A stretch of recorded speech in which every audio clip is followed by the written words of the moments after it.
Well, welcome to Connecting with the Dean this Friday, the 10th of September 2021. I'm the Very Reverend Anne Mills, the Dean at Holy Trinity Cathedral in Parnell, Auckland. And once again, it is good to be able to connect with you this week as we in Auckland continue to be in level 4 lockdown and wait with anticipation the announcement on Tuesday to see what the next week will hold. But please remember that until we are at level 2, the cathedral will remain closed. Staff will be working from home.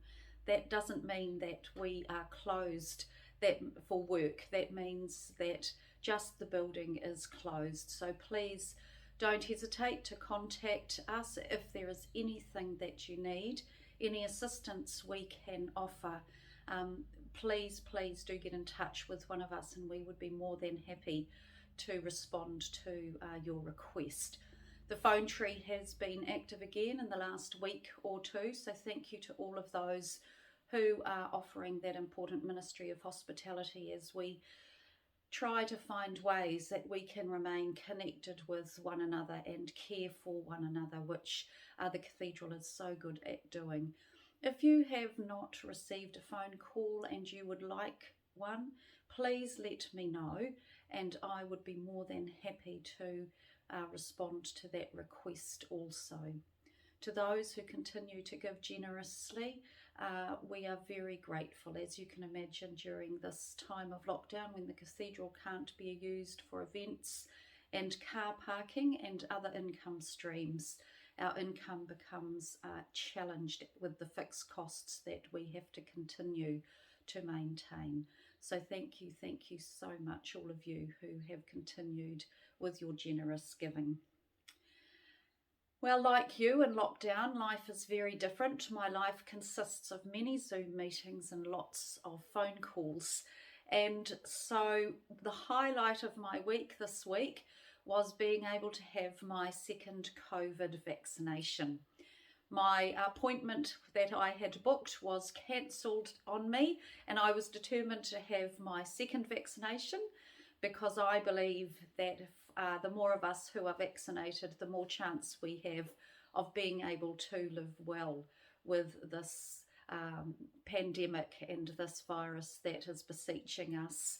And so I decided that I would take my young adult daughters and we would go to the drive-in centre by the airport where you drive in your car, wind your window down, have your injection, drive into a car park, wait 15 minutes and then drive out. So anyone who, no bookings required, so it was absolutely fabulous and so well run and organised. So anyone that you know or yourselves, if you haven't been vaccinated and want to be, then could I recommend that if you're waiting a long time for bookings that you look out the centre by the airport at one of the park and ride car parks. I can't fault it. So that was the highlight of my week. The only other outing I've had during lockdown is one trip to the supermarket. So it's surprising what little things bring a little bit of excitement to our lives during level 4 lockdown. The other thing I'm a little bit sad about is tomorrow on Saturday we were supposed to be having our spring breakfast and celebrating the joy of new life as the spring arrives and we anticipate the summer.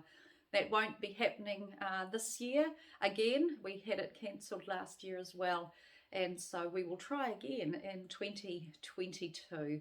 And so we will have to look at other ways of gathering together as a community before Christmas to celebrate and enjoy one another's company and the gift of God's love in our midst. We start this week with a worldwide celebration of celebrating the season of creation. The season of creation is from the 1st of September until the 4th of October. And we join Christians from around the world praying for the care of God's creation. The beginning and the end date of the season of creation is linked with the concern for creation in the Eastern and Western traditions of Christianity. 1st of September was proclaimed as a day of prayer for the environment by the late ecumenical patriarch Demetrius I in 1989. The Orthodox Church year starts that day with a commemoration of how God created the world.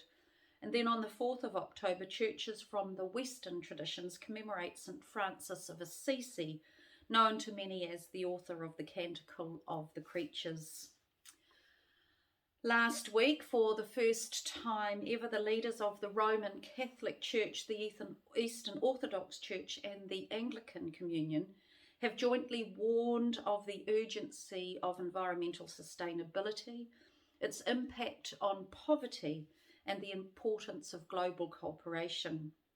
Their statement came out on the 1st of September and is worth reading if you are interested.